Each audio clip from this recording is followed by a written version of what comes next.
Écoutez, je m'appelle Fabien Cauchy, j'ai 43 ans, je travaille avec les collectivités pour les collectivités et le secteur public en général depuis une vingtaine d'années, sous l'angle principalement des usages numériques.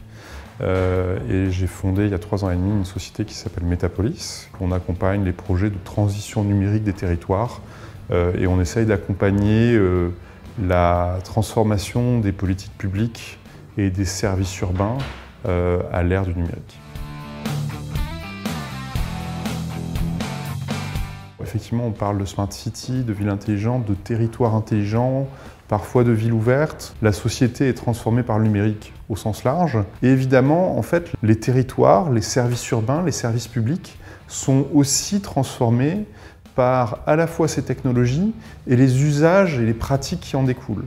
Et donc, quand on parle de ville ouverte ou de territoire intelligent, on parle finalement jamais que des différents impacts qui finalement transforment nos pratiques de la ville et la manière dont les collectivités locales, les opérateurs publics appréhendent cette transition en essayant dans la mesure du possible de le faire dans un contexte d'intérêt général et donc d'une meilleure qualité de service public rendu à l'ensemble des habitants, citoyens, usagers de la ville et du territoire.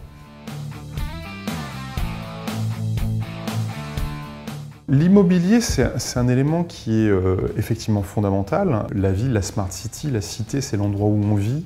Et donc, par définition, le bâtiment, il est à la fois fondamental parce qu'il est impacté de la même manière par cette transition numérique que tous les autres composantes de la ville. Et par ailleurs, évidemment, les acteurs de ce secteur sont aussi impactés dans leurs propres pratiques. Et il est évident qu'on parle de ville ou de territoire intelligent. En général, on pense énergie, mobilité, qualité environnementale. On ne pense pas forcément toujours immobilier au premier abord, mais finalement tout de suite après. Cet immobilier qui est immobile, d'une certaine manière, par définition, finalement, il est aussi transformé par ces nouvelles mobilités, par ces nouveaux usages, par ces nouvelles pratiques. L'immobilier de bureau, il est percuté, je dirais, par la transition numérique. Le numérique transforme la manière dont on gère un bâtiment, dont on gère les accès, dont on gère la maintenance, dont on gère l'entretien au quotidien.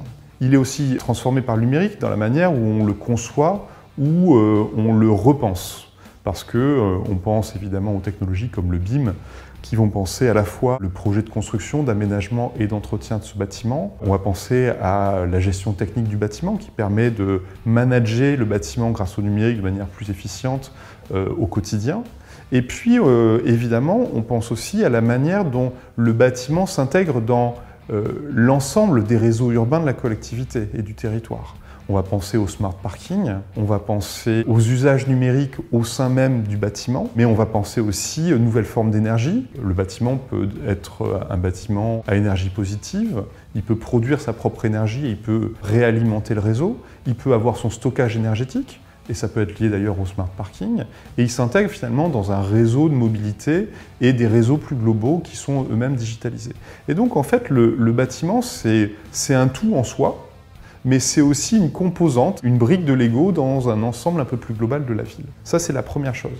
Et puis la deuxième chose, c'est qu'on est dans la ville intelligente, dans une transformation globale des usages, et d'ailleurs on parle de l'économie de l'usage. Elle transforme la manière dont on peut utiliser, dont on peut consommer le bâtiment, et donc on peut penser mixité des usages au sein d'un bâtiment, qui soit d'ailleurs un bâtiment résidentiel ou un bâtiment de travail. On parle de co-living, on parle de coworking, et en fait un même bâtiment, au cours d'une même journée ou une même période de temps, quelques jours, quelques semaines, il peut changer d'usage. Pour moi, la ville de demain, c'est une ville qui tire le meilleur des nouvelles technologies, des nouveaux usages, pour rendre un meilleur service aux individus dans un environnement qui est plus protégé et au service de tous et pas au service de quelques-uns.